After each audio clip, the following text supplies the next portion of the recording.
اللهم صل على سيدنا محمد وعلى آله وصحبه دعوت ہدایت کی ایک ہنسی شفق لے کر میرے مصطفیٰ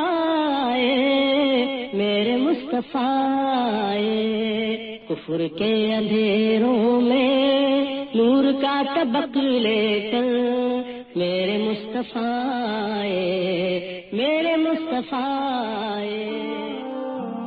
ایپیسوڈ 42 الرحیق المختوم، جنگ احد میں فتح و شکست کا ایک تجزیہ۔ یہ ہے غزوہ احد، اپنے تمام مراحل اور جملہ تفصیلات سمیت اس غزوے کے انجام کے بارے میں بڑی طویل بحثیں کی گئی ہیں۔ آیا اسے مسلمانوں کی شکست سے تعبیر کیا جائے یا نہیں؟ جہاں تک حقائق کا تعلق ہے تو اس میں شبہ نہیں کہ جنگ کے دوسرے راؤنڈ میں مشرکین کو بالا تری حاصل تھی اور میدان جنگ انہی کے ہاتھ تھا۔ جانی نقصان بھی مسلمانوں ہی کا زیادہ ہوا اور زیادہ خوفناک شکل میں ہوا، اور مسلمانوں کا کم از کم ایک گروہ یقیناً شکست کھا کر بھاگا اور جنگ کی رفتار مکی لشکر کے حق میں رہی۔ لیکن ان سب کے باوجود بعض امور ایسے ہیں جن کی بنا پر ہم اسے مشرکین کی فتح سے تعبیر نہیں کر سکتے۔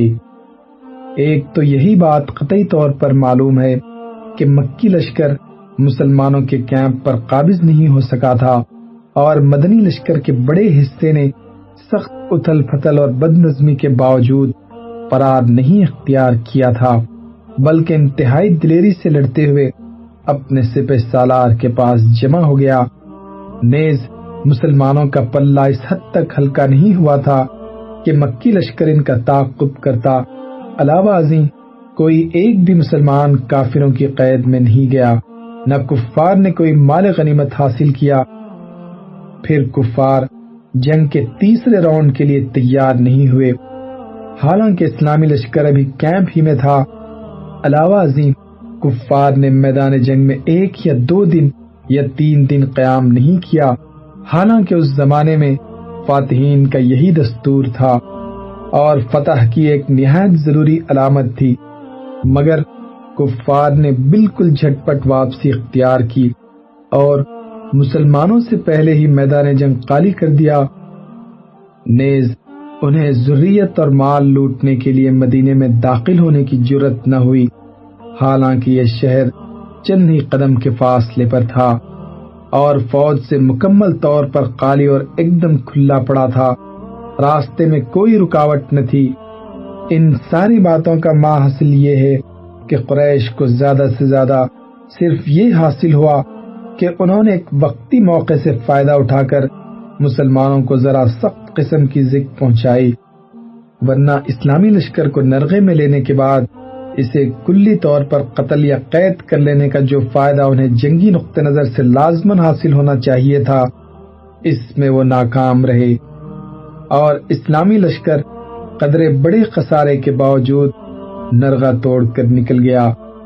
اور اس طرح کا خسارہ تو بہت سی دفعہ خود فاتحین کو برداشت کرنا پڑتا ہے، اس لیے اس معاملے کو مشرکین کی فتح سے تعبیر نہیں کیا جا سکتا، بلکہ واپسی کے لیے ابو سفیان کی عجلت اس بات کی غماز ہے کہ اسے خطرہ تھا اگر جنگ کا تیسرا دور شروع ہو گیا تو اس کا لشکر سخت تباہی اور شکست سے دوچار ہو جائے گا۔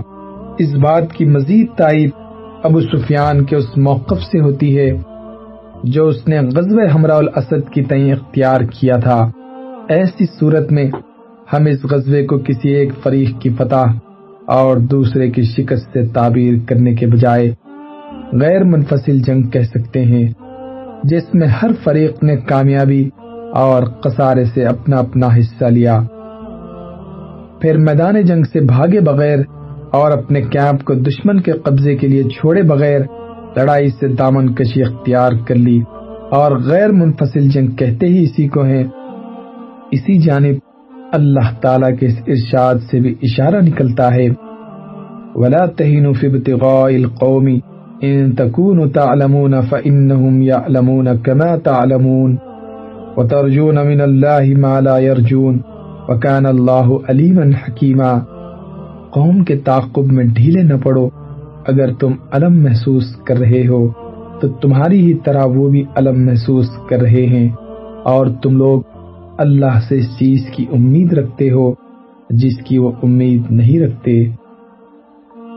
اس آیت میں اللہ تعالیٰ نے ضرر پہنچانے اور ضرر محسوس کرنے میں ایک لشکر کو دوسرے لشکر سے تشبیہ دی ہے، جس کا مفاد یہ ہے کہ دونوں فریق کے موقف متماثل تھے اور دونوں فریق اس حالت میں واپس ہوئے تھے کہ کوئی بھی غالب نہ تھا۔ اس غزوے پر قرآن کا تبصرہ بعد میں قرآن مجید نازل ہوا تو اس میں اس معرکے کے ایک ایک مرحلے پر روشنی ڈالی گئی اور تبصرہ کرتے ہوئے ان اسباب کی نشاندہی کی گئی جن کے نتیجے میں مسلمانوں کو اس عظیم خسارے سے دوچار ہونا پڑا، اور بتلایا گیا کہ اس طرح کے فیصلے کن مواقع پر اہل ایمان اور یہ امت جسے دوسروں کے مقابل غیر امت ہونے کا امتیاز حاصل ہے، جن اونچے اور اہم مقاصد کے حصول کے لیے وجود میں لائی گئی ہے، ان کے لحاظ سے ابھی اہل ایمان کے مختلف گروہوں میں کیا کیا کمزوریاں رہ گئی ہیں۔ اسی طرح قرآن مجید نے منافقین کے موقف کا ذکر کرتے ہوئے ان کی حقیقت بے نقاب کی، ان کے سینوں میں اللہ اور رسول کے خلاف چھپی ہوئی عداوت کا پردہ فاش کیا، اور سادہ لوگ مسلمانوں میں ان منافقین اور ان کے بھائی یہود نے جو وسوسے پھیلا رکھے تھے ان کا ازالہ فرمایا، اور ان قابل ستائش حکمتوں اور مقاصد کی طرف اشارہ فرمایا جو اس معرکے کا حاصل تھیں۔ اس معرکے کے متعلق سورہ آل عمران کی 60 آیتیں نازل ہوئیں۔ سب سے پہلے معرکے کی ابتدائی مرحلے کا ذکر کیا گیا۔ ارشاد ہوا، یاد کرو جب تم اپنے گھر سے نکل کر مومنین کو قتال کے لیے جا بجا مقرر کر رہے تھے۔ پھر اخیر میں اس معرکے کے نتائج اور حکمت پر ایک جامع روشنی ڈالی گئی۔ ارشاد ہوا، ایسا نہیں ہو سکتا کہ اللہ مومنین کو اسی حالت پر چھوڑ دے جس پر تم لوگ ہو، یہاں تک کہ خبیث کو پاکیزہ سے الگ کر دے، اور ایسا نہیں ہو سکتا کہ اللہ تمہیں غیب پر مطلع کرے، لیکن وہ اپنے پیغمبروں میں سے جسے چاہتا ہے منتخب کر لیتا ہے۔ پس اللہ اور اس کے رسولوں پر ایمان لاؤ، اور اگر تم ایمان لائے اور تقوی اختیار کیا تو تمہارے لیے بڑا اجر ہے۔ غزوے میں کار فرما الہی مقاصد اور حکمتیں۔ علامہ ابن قیم نے اس عنوان پر بہت بست لکھا ہے۔ حافظ ابن حجر فرماتے ہیں، علماء نے کہا ہے غزوہ احد اور اس کے اندر مسلمانوں کو پیش آنے والی ذکر میں بڑی عظیم ربانی حکمتیں اور فوائد تھے۔ مثلا مسلمانوں کو معصیت کے برے انجام اور ارتکاب نہیں کی نحوست سے آگاہ کرنا، کیونکہ تیر اندازوں کو اپنے مرکز پر ڈٹے رہنے کا جو حکم رسول اللہ صلی اللہ علیہ وسلم نے دیا تھا، انہوں نے اس کی خلاف ورزی کرتے ہوئے مرکز چھوڑ دیا، اور اسی وجہ سے ذکر اٹھانی پڑی تھی۔ ایک حکمت پیغمبروں کی سنت کا اظہار تھا کہ پہلے وہ ابتلا میں ڈالے جاتے ہیں، پھر انجام کار انہی کو کامیابی ملتی ہے، اور اس میں یہ حکمت پوشیدہ ہے کہ اگر انہیں ہمیشہ کامیابی ہی کامیابی حاصل ہو تو اہل ایمان کی صفوں میں وہ لوگ بھی گھس آئیں گے جو صاحب ایمان نہیں ہیں، پھر صادق و کاذب میں تمیز نہ ہو سکے گی، اور اگر ہمیشہ شکست ہی شکست سے دوچار ہوں تو ان کی بعثت کا مقصد ہی پورا نہ ہو سکے گا۔ اس لیے حکمت کا تقاضا یہی ہے کہ دونوں صورتیں پیش آئیں تاکہ صادق و کاذب میں تمیز ہو جائے، کیونکہ منافقین کا نفاق مسلمانوں سے پوشیدہ تھا۔ جب یہ واقعہ پیش آیا اور اہل نفاق نے اپنے قول و فعل کا اظہار کیا تو اشارہ صراحت میں بدل گیا، اور مسلمانوں کو معلوم ہو گیا کہ خود ان کے اپنے گھروں کے اندر بھی ان کے دشمن موجود ہیں۔ اس لیے مسلمان ان سے نمٹنے کے لیے مستعد اور ان کی طرف سے محتاط ہو گئے۔ ایک حکمت یہ بھی تھی کہ بعض مقامات پر مدد کی آمد میں تاخیر سے خاک ساری پیدا ہوتی ہے اور نفس کا غرور ٹوٹتا ہے۔ چنانچہ جب اہل ایمان ابتلا سے دوچار ہوئے تو انہوں نے صبر سے کام لیا، البتہ منافقین میں آہذاری مچ گئی۔ ایک حکمت یہ بھی تھی کہ اللہ نے اہل ایمان کے لیے اپنے اعزاز کے گھر یعنی جنت میں کچھ ایسے درجات تیار کر رکھے ہیں جہاں تک ان کے اعمال کی رسائی نہیں ہوتی، لہذا ابتلا و محن کے بھی کچھ اسباب مقرر فرما رکھے ہیں تاکہ ان کی وجہ سے ان درجات تک اہل ایمان کی رسائی ہو جائے۔ اور ایک حکمت یہ بھی تھی کہ شہادت اولیاء کرام کا اعلیٰ ترین مرتبہ ہے، لہذا یہ مرتبہ ان کے لیے مہیا فرما دیا گیا۔ اور ایک حکمت یہ بھی تھی کہ اللہ اپنے دشمنوں کو ہلاک کرنا چاہتا تھا، لہذا ان کے لیے اس کے اسباب بھی فراہم کر دیے، یعنی کفر و ظلم اور اولیاء اللہ کی ایذا رسانی میں حد سے بڑی ہوئی سرکشی۔ پھر ان کے اسی عمل کے نتیجے میں اہل ایمان کو گناہوں سے پاک و صاف کر دیا اور کافرین کو ہلاک و برباد۔ احد کے بعد کی فوجی مہمات۔ مسلمانوں کی شہرت اور ساکھ پر احد کی ناکامی کا بہت برا اثر پڑا، ان کی ہوا اکھڑ گئی اور مخالفین کے دلوں سے ان کی ہیبت جاتی رہی۔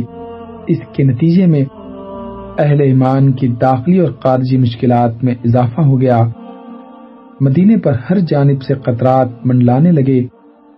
یہود، منافقین اور بدوؤں نے کھل کر عداوت کا مظاہرہ کیا اور ہر گروہ نے مسلمانوں کو ذکر پہنچانے کی کوشش کی، بلکہ یہ توقع باندھ لی کہ وہ مسلمانوں کا کام تمام کر سکتے ہیں اور انہیں بے خبن سے اکھاڑ سکتے ہیں۔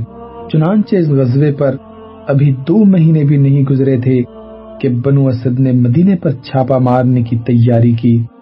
پھر سفر 4 ہجری میں عزل اور قارہ کے قبائل نے ایک ایسی مکارانہ چال چلی کہ 10 صحابہ کرام کو جام شہادت نوش کرنا پڑا، اور ٹھیک اسی مہینے میں رئیس بنو عامر نے اسی طرح کی ایک دغابازی کے ذریعے 70 صحابہ کرام کو شہادت سے ہمکنار کرایا۔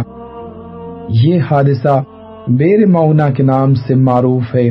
اس دوران بنو نذیر بھی کھلی عداوت کا مظاہرہ شروع کر چکے تھے، یہاں تک کہ انہوں نے ربیع الاول 4 ہجری میں خود نبی کریم صلی اللہ علیہ وسلم کو شہید کرنے کی کوشش کی۔ ادھر بنو غطفان کی جرت اس قدر بڑھ گئی تھی کہ انہوں نے جمادی الاولیٰ 4 ہجری میں مدینے پر حملے کا پروگرام بنایا۔ غرض مسلمانوں کی جو ساکھ غزوہ احد میں اکھڑ گئی تھی، اس کے نتیجے میں مسلمان ایک مدت تک پہم خطرات سے دوچار رہے، لیکن وہ تو نبی کریم صلی اللہ علیہ وسلم کی حکمت بالغہ تھی جس نے سارے خطرات کا رخ پھیر کر مسلمانوں کی ہیبت رفتہ واپس دلا دی اور انہیں دوبارہ مجد و عزت کے مقام بلند تک پہنچا دیا۔ اس سلسلے میں آپ کا سب سے پہلا قدم ہمراہ الاسد تک مشرکین کا تعاقب کا تھا۔ اس کارروائی سے آپ کے لشکر کی آبرو بڑی حد تک برقرار رہ گئی، کیونکہ یہ ایسا پروقار اور شجاعت پر مبنی جنگی اقدام تھا کہ مخالفین خصوصاً منافقین اور یہود کا منہ حیرت سے کھلے کا کھلا رہ گیا۔ پھر آپ صلی اللہ علیہ وسلم نے مسلسل ایسی جنگی کارروائیاں کی، ان سے مسلمانوں کی صرف سابقہ ہیبت ہی بحال نہیں ہوئی بلکہ اس میں مزید اضافہ بھی ہو گیا۔ اگلے صفحات میں انہی کے کچھ تذکرہ کیا جا رہا ہے۔ نمبر 1، سریہ ابو سلمہ۔ جنگ احد کے بعد مسلمانوں کے خلاف سب سے پہلے بنو اسد بن خزیمہ کا قبیلہ اٹھا۔ اس کے متعلق مدینے میں یہ اطلاع پہنچی کہ قبیلت کے 2 بیٹے طلحہ اور سلمہ اپنی قوم اور اپنے اطاعت چاروں کو لے کر بنو اسد کو رسول اللہ صلی اللہ علیہ وسلم پر حملے کی دعوت دیتے پھر رہے ہیں۔ رسول اللہ صلی اللہ علیہ وسلم نے جھٹ 150 انصار و مہاجرین کا ایک دستہ تیار فرمایا اور حضرت ابو سلمہ رضی اللہ عنہ کو اس کا علم دے کر اور سپہ سالار بنا کر روانہ فرما دیا۔ حضرت ابو سلمہ نے بنو اسد کی حرکت میں آنے سے پہلے ہی ان پر اس قدر اچانک حملہ کیا کہ وہ بھاگ کر ادھر ادھر بکھر گئے۔ مسلمانوں نے ان کے اونٹ اور بکریوں پر قبضہ کر لیا اور سالم و غانم مدینہ واپس آ گئے۔ انہیں دو بدو جنگ بھی نہیں لڑنی پڑی۔ یہ سریہ محرم 4 ہجری کا چاند نمودار ہونے پر روانہ کیا گیا تھا۔ واپسی کے بعد حضرت ابو سلمہ کا ایک زخم جو انہیں احد میں لگا تھا پھوٹ پڑا اور اس کی وجہ سے وہ جلد ہی وفات پا گئے۔ نمبر 2، عبداللہ بن انیس کی مہم۔ اسی ماہ محرم 4 ہجری کی 5 تاریخ کو یہ خبر ملی کہ غالب بن سفیان حذلی مسلمانوں پر حملہ کرنے کے لیے فوج جمع کر رہا ہے۔ رسول اللہ صلی اللہ علیہ وسلم نے اس کے خلاف کارروائی کے لیے عبداللہ بن انیس کو روانہ فرمایا۔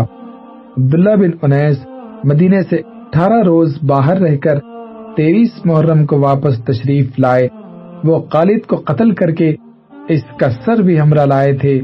جب خدمت نبوی میں حاضر ہو کر انہوں نے یہ سر آپ کے سامنے پیش کیا تو آپ نے انہیں ایک عصا مرحمت فرمایا اور فرمایا کہ یہ میرے اور تمہارے درمیان قیامت کے روز نشانی رہے گی۔ چنانچہ جب ان کی وفات کا وقت آیا تو انہوں نے وصیت کی کہ یہ عصا بھی ان کے ساتھ ان کے کفن میں لپیٹ دیا جائے۔ نمبر 3، رجی کا حادثہ۔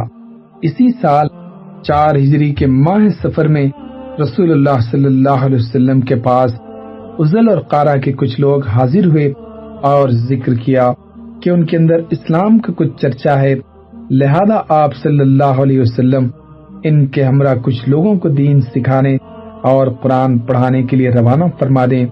آپ صلی اللہ علیہ وسلم نے ابن اسحاق کے بقول 6 افراد کو اور صحیح بخاری کی روایت کے مطابق 10 افراد کو روانہ فرمایا، اور ابن اسحاق کے بقول مرزد بن ابی مرزد غنوی کو اور صحیح بخاری کی روایت کے مطابق عاصم بن عمر بن خطاب کے نانا حضرت عاصم بن ثابت کو ان کا امیر مقرر فرمایا۔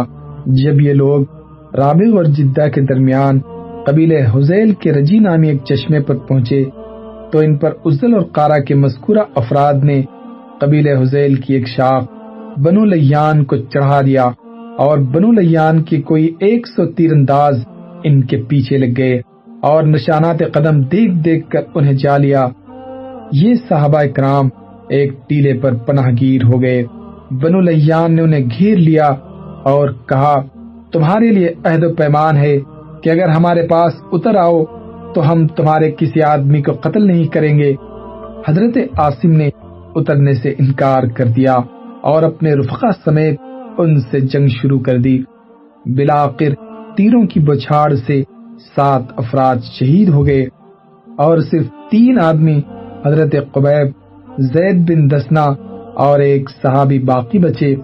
اب پھر بنو لیان نے اپنا عہد و پیمان دہرایا اور اس پر یہ تینوں صحابی ان کے پاس اتر آئے، لیکن انہوں نے قابو پاتے ہی بدعہدی کی اور انہیں اپنی کمانوں کی تان سے باندھ لیا۔ اس پر تیسرے صحابی نے یہ کہتے ہوئے کہ یہ بدعہدی ہے ان کے ساتھ جانے سے انکار کر دیا۔ انہوں نے کھینچ گھسیٹ کر ساتھ لے جانے کی کوشش کی لیکن کامیاب نہ ہوئے تو انہیں قتل کر دیا اور حضرت قبیب اور زید کو مکہ لے جا کر بیچ دیا۔ ان دونوں صحابہ نے بدر کے روز اہل مکہ کے سرداروں کو قتل کیا تھا۔ حضرت قبیب کچھ عرصہ اہل مکہ کی قید میں رہے، پھر مکے والوں نے ان کے قتل کا ارادہ کیا اور انہیں حرم سے باہر تنعیم میں لے گئے۔ جب سولی پر چڑھانا چاہا تو انہوں نے فرمایا، مجھے چھوڑ دو، ذرا 2 رکعت نماز پڑھ لوں۔ مشرکین نے چھوڑ دیا اور آپ نے 2 رکعت نماز پڑھی۔ جب سلام پھیر چکے تو فرمایا، واللہ اگر تم لوگ یہ نہ کہتے کہ میں جو کچھ کر رہا ہوں گھبراہٹ کی وجہ سے کر رہا ہوں تو میں کچھ اور طول دیتا۔ اس کے بعد فرمایا، اے اللہ انہیں ایک ایک کر کے گن لے، پھر بکھیر کر مارنا اور ان میں سے کسی ایک کو باقی نہ چھوڑنا۔ پھر یہ اشعار کہے، لوگ میرے گرد گروہ در گروہ جمع ہو گئے ہیں، اپنے قبائل کو چڑھا لائے ہیں اور سارا مجموعہ جمع کر لیا ہے، اپنے بیٹوں اور عورتوں کو بھی قریب لے آئے ہیں اور مجھے ایک لمبے مضبوط تنے کے قریب کر دیا گیا ہے۔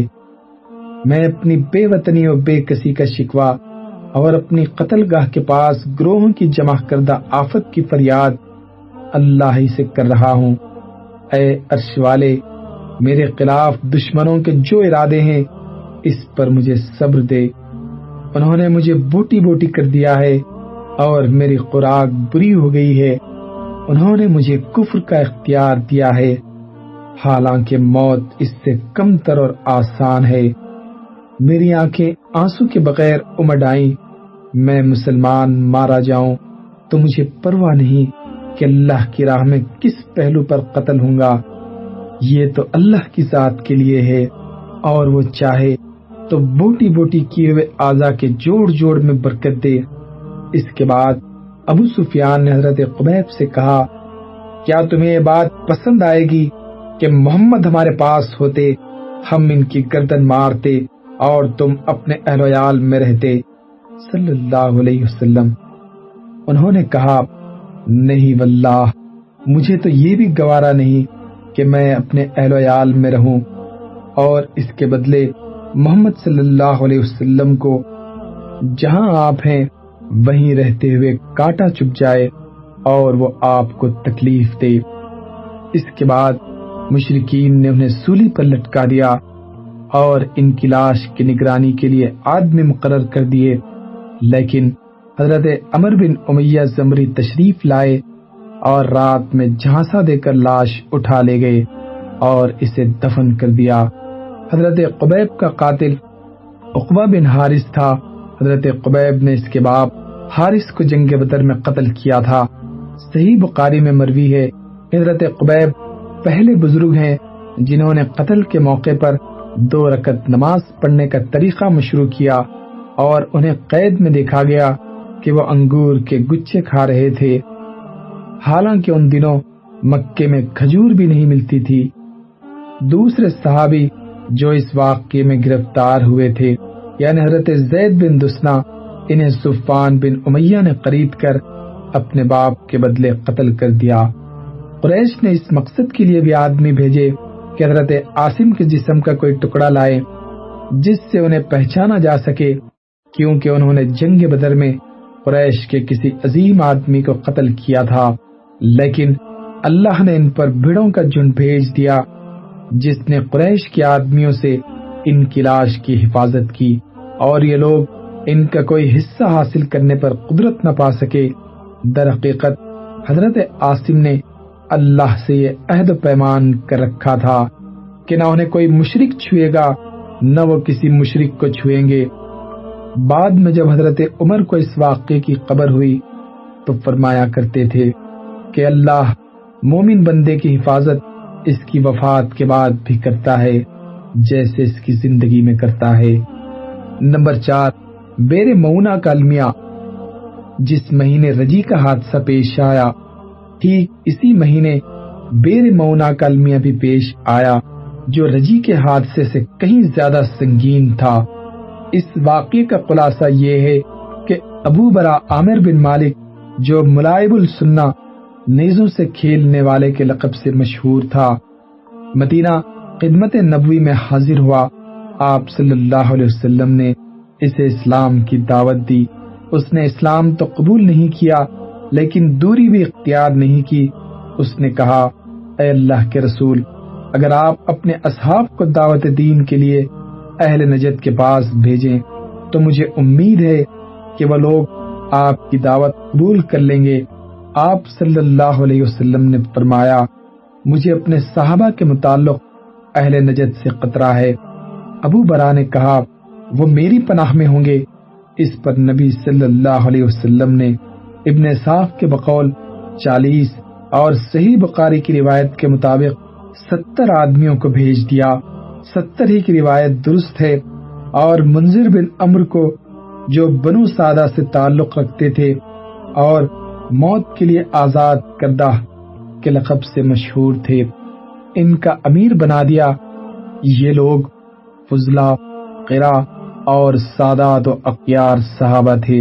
دن میں لکڑیاں کاٹ کر اس کے عوض اہل صفہ کے لیے غلہ خریدتے اور قرآن پڑھتے پڑھاتے تھے، اور رات میں اللہ کے حضور مناجات و نماز کے لیے کھڑے ہو جاتے تھے۔ اس طرح چلتے چلاتے مونا کے کنویں پر جا پہنچے۔ یہ کنواں بنو عامر اور ہرہ بنی سلیم کے درمیان ایک زمین میں واقع ہے۔ وہاں پڑاؤ ڈالنے کے بعد ان صحابہ اکرام نے ام سلیم کے بھائی حرام بن ملحان کو رسول اللہ صلی اللہ علیہ وسلم کا خط دے کر اللہ کے دشمن عامر بن طفیل کے پاس روانہ کیا، لیکن اس نے خط کو دیکھا تک نہیں اور ایک آدمی کو اشارہ کر دیا، جس نے حضرت حرام کو پیچھے سے زور کا نیزہ مارا کہ وہ نیزہ آر پار ہو گیا۔ خون دیکھ کر حضرت حرام نے فرمایا، اللہ اکبر، رب کعبہ کی قسم میں کامیاب ہو گیا۔ اس کے بعد فوراً اس اللہ کے دشمن عامر نے باقی صحابہ اکرام پر حملہ کرنے کے لیے اپنے قبیلے بنی عامر کو آواز دی، مگر انہوں نے ابو برا کی پناہ کے پیش نظر اس کی آواز پر کان نہ دھرے۔ ادھر سے مایوس ہو کر اس شخص نے بنو سلیم کو آواز دی۔ بنو سلیم کے 3 قبیلوں اسیا، رال اور زکوان نے اس پر لبیک کہا اور جھٹ آ کر ان صحابہ کرام کا محاصرہ کر لیا۔ جواباً صحابہ کرام نے بھی لڑائی کی، مگر سب کے سب شہید ہو گئے۔ صرف حضرت کعب بن زید زندہ بچے۔ انہیں شہداء کے درمیان سے زخمی حالت میں اٹھا لایا گیا اور وہ جنگ خندق تک حیات رہے۔ ان کے علاوہ مزید 2 صحابہ حضرت عمر بن امیہ زمری اور حضرت منذر بن عقبہ بن عامر اونٹ چرا رہے تھے۔ انہوں نے جائے واردات پر چڑیوں کو منڈلاتے دیکھا تو سیدھے جائے واردات پر پہنچے۔ پھر حضرت منذر تو اپنے رفقا کے ساتھ مل کر مشرکین سے لڑتے ہوئے شہید ہو گئے اور حضرت عمر بن امیہ زمری کو قید کر لیا گیا، لیکن جب بتایا گیا کہ ان کا تعلق قبیلے مضر سے ہے، عامر نے ان کی پیشانی کے بال کٹوا کر اپنی ماں کی طرف سے، جس پر ایک گردن آزاد کرنے کی نظر تھی، آزاد کر دیا۔ حضرت عمر بن امیہ زمری اس دردناک المیہ کی خبر لے کر مدینہ پہنچے۔ 70 افاضل مسلمین کی شہادت کا المیہ، جس نے جنگ احد کا چرکا تازہ کر دیا، اور وہ بھی اس فرق کے ساتھ کہ شہداء احد تو ایک کھلی ہوئی اور دو بدو جنگ میں مارے گئے، مگر یہ بیچارے ایک شرمناک غداری کے نظر ہو گئے۔ حضرت عمر بن امیہ زمری واپسی میں وادی قنا کے سرے پر واقع مقام قرقرہ پہنچے، ایک درخت کے سائے میں اتر پڑے۔ وہیں بنو کلاب کے 2 آدمی بھی آ کر اتر رہے۔ جب وہ دونوں بے خبر سو گئے تو حضرت عمر بن امیہ نے ان دونوں کا صفایا کر دیا۔ ان کا خیال تھا کہ اپنے ساتھیوں کا بدلہ لے رہے ہیں، حالانکہ ان دونوں کے پاس رسول اللہ صلی اللہ علیہ وسلم کی طرف سے عہد تھا، مگر حضرت عمر جانتے نہ تھے۔ چنانچہ جب مدینہ آ کر انہوں نے رسول اللہ صلی اللہ علیہ وسلم کو اپنی اس کاروائی کی خبر دی تو آپ نے فرمایا کہ تم نے ایسے 2 آدمیوں کو قتل کیا ہے جن کی دیت مجھے لازماً ادا کرنی ہے۔ اس کے بعد آپ مسلمان اور ان کے حلفاء یہود سے دیت جمع کرنے میں مشغول ہو گئے، اور یہی غزوہ بنی نذیر کا سبب بنا، جیسا کہ آگے آ رہا ہے۔ رسول اللہ صلی اللہ علیہ وسلم کو مونا اور رجی کے ان المناک واقعات سے جو چند ہی دن آگے پیچھے پیش آئے تھے، اس قدر رنج پہنچا اور آپ اس قدر غمگین و دل فگار ہوئے کہ جن قوموں اور قبیلوں نے ان صحابہ کرام کے ساتھ غدر و قتل کے یہ سلوک کیے تھے، آپ صلی اللہ علیہ وسلم نے ان پر 1 مہینے تک بد دعا فرمائی۔ چنانچہ صحیح بخاری میں حضرت انس سے مروی ہے کہ جن لوگوں نے آپ کے صحابہ کو بیر مونا پر شہید کیا تھا، آپ نے ان پر 30 روز تک بد دعا کی۔ آپ نماز فجر میں رال، زکوان، لہیان اور اسیہ پر بد دعا کرتے تھے اور فرماتے تھے کہ اسیہ نے اللہ اور اس کے رسول کی معصیت کی، اللہ تعالیٰ نے اس بارے میں اپنے نبی پر قرآن نازل کیا جو بعد میں منسوخ ہو گیا۔ وہ قرآن یہ تھا: ہماری قوم کو یہ بتلا دو کہ ہم اپنے رب سے ملے تو وہ ہم سے راضی ہے اور ہم اس سے راضی ہیں۔ اس کے بعد رسول اللہ صلی اللہ علیہ وسلم نے اپنا یہ قنوت ترک فرما دیا۔ اللہم صلی علی محمد وعلی آلہ وصحبہ وسلم۔ اللہم صلی علی